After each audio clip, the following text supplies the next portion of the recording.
নির্বাচন ও গণভোটকে সামনে রেখে জেলা আইন শৃঙ্খলা পরিস্থিতি স্বাভাবিক রাখতে ব্যাপক প্রস্তুতি গ্রহণ করেছে জেলা প্রশাসন। কেন্দ্রগুলোকে সার্বক্ষণিক নজরদারির পাশাপাশি কন্ট্রোল রুম থেকে পর্যবেক্ষণ করা হবে নির্বাচন কার্যক্রম। বিস্তারিত জানাতে ময়মনসিংহ থেকে সরাসরি যুক্ত হচ্ছেন প্রতিনিধি আসাদুজ্জামান সুমন।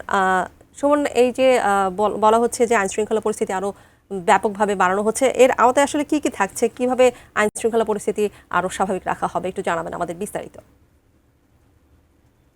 তানিয়া, ধন্যবাদ আপনাকে।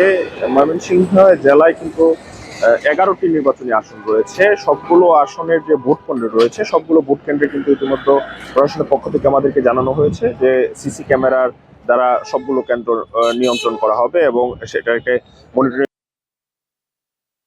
থাকবে, বডি অন ক্যামেরা থাকবে এবং পর্যাপ্ত আইন শৃঙ্খলা বাহিনীর যে সদস্যরা রয়েছে তারা কিন্তু মাঠে কাজ করছে। আমরা দেখছি ইতিমধ্যে যে নির্বাচনী আচরণবিধি যারা লঙ্ঘন করছে তাদেরকে কিন্তু জেল সহ বিভিন্ন রকম শাস্তি দেওয়া হচ্ছে, যার ফলে কিন্তু এই যে ময়মনসিংহের যে 11টি আসনে কিন্তু বেশ কয়েকটি আসনেই বিদ্রোহী স্বতন্ত্র প্রার্থী রয়েছেন, বিএনপির থেকে 11 দলীয় ঐক্যজোট প্রার্থী রয়েছেন, জামাতের প্রার্থী রয়েছেন।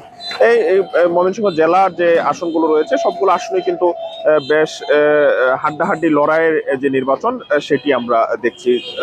তবে কিছু কেন্দ্রে কিন্তু কিছু কিছু এলাকায় কিন্তু বিচ্ছিন্ন ঘটনাও ঘটেছে। ময়মনসিংহে কিন্তু এই নির্বাচনী সহিংসতায় খুনের ঘটনাও রয়েছে। সব মিলিয়ে কিন্তু এসব বিষয় মাথায় রেখেই প্রশাসন তাদের যে প্রস্তুতি সেটি ঢেলে সাজিয়েছে গোটা জেলায়, যে কোনো রকম অপ্রীতিকর যেন মানুষ নিরাপদে যে ভোট কেন্দ্রে ভোট দিতে পারে সেটা নিশ্চিত করতে কিন্তু প্রশাসন সব ধরনের কাজ করছে এবং প্রতিদিনই কিন্তু ইউনিয়নওয়ারি যে টহল টিম সেটি যাচ্ছে বিভিন্ন এলাকায় এবং যদি কেউ কোনো প্রচারণায় বাধা দিচ্ছে তাদেরকেও কিন্তু শাস্তির আওতায় নিয়ে আসা হয়েছে।